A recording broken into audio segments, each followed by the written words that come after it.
ಜೊತೆಗೆ ಈಗ ಕೊಲೆ ಆರೋಪಿ ಪವಿತ್ರ ಗೌಡಗೆ ಮನೆ ಊಟ ಭಾಗ್ಯ ಇಲ್ಲ.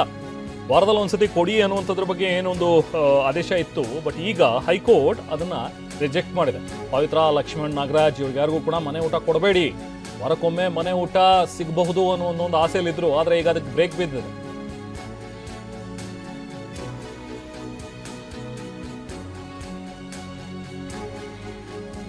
ಸೊ ಮನೆ ಊಟಕ್ಕೆ ಆದೇಶವನ್ನ ಕೊಟ್ಟಿತ್ತು ಈ ಹಿಂದೆ.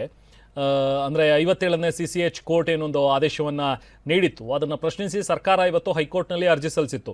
ಹೀಗೆ ಒಬ್ರಿಗೊಂದು ನ್ಯಾಯ ಇನ್ನೊಬ್ರಿಗೊಂದು ನ್ಯಾಯ ಅಂತ ಮಾಡಿಬಿಟ್ರೆ ನಾವು ಅವ್ರಿಗೆ ಏನಾದರೂ ಇವರಿಗೆ ಪವಿತ್ರ ಗೌಡಕ್ಕೆ ಪರ್ಮಿಷನ್ ಕೊಟ್ಬಿಟ್ರೆ ಬೇರೆಯವರು ಕೂಡ ಅದನ್ನೇ ಕೇಳ್ತಾರೆ. ಇನ್ಫ್ಯಾಕ್ಟ್ ಆಲ್ರೆಡಿ ದರ್ಶನ್ ಕೂಡ ಶುರು ಮಾಡಿದ್ರು, ಆಗ ಅವರಿಗೆ ಕೊಡ್ತೀರಿ ಮನೆ ಊಟಕ್ಕೆ ಅವಕಾಶ ಅಂದರೆ ನಮಗೂ ಕೊಡಿ ಅಂತ ಹೇಳಿ ಕೇಳಿದರು. ಸೊ ಹಾಗಾಗಿ ಇದೊಂಥರ ಬ್ಯಾಡ್ ಪ್ರೊಸೀಡಿಂಗ್ಸ್ ಆಗಿಬಿಡುತ್ತೆ, ಬೇಡ ಅವ್ರಿಗೂ ಕೂಡ ಕೊಡಬಾರ್ದು ಅನ್ನೋಂಥದ್ರ ಬಗ್ಗೆ ಸರ್ಕಾರಿ ವಕೀಲರು ಕೂಡ ಇದನ್ನು ಪ್ರಶ್ನೆ ಮಾಡಿದರು. ಸರ್ಕಾರ ಕಡೆಯಿಂದ ಅರ್ಜಿ ಹಾಕಲಾಗಿತ್ತು.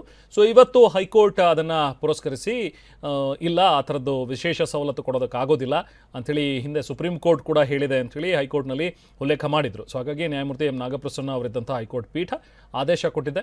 ಈಗ ಸದ್ಯಕ್ಕೆ ಅವರು ಎಷ್ಟೇ ದೊಡ್ಡವರಾಗಲಿ ಎಲ್ಲರಿಗೂ ಕೂಡ ಕಾನೂನು ಒಂದೇ ಅಂಥೇಳಿ ನ್ಯಾಯಮೂರ್ತಿ ಎಂ ನಾಗಪ್ರಸನ್ನ ಅವರಿದ್ದಂಥ ಹೈಕೋರ್ಟ್ ಪೀಠ ಅಭಿಪ್ರಾಯವನ್ನು ಪಟ್ಟು ಇವ್ರಿಗೇನು ಮನೆ ಊಟಕ್ಕೆ ಅವಕಾಶ ಇತ್ತು ಅದಕ್ಕೆ ಬ್ರೇಕ್ ಹಾಕಿದೆ.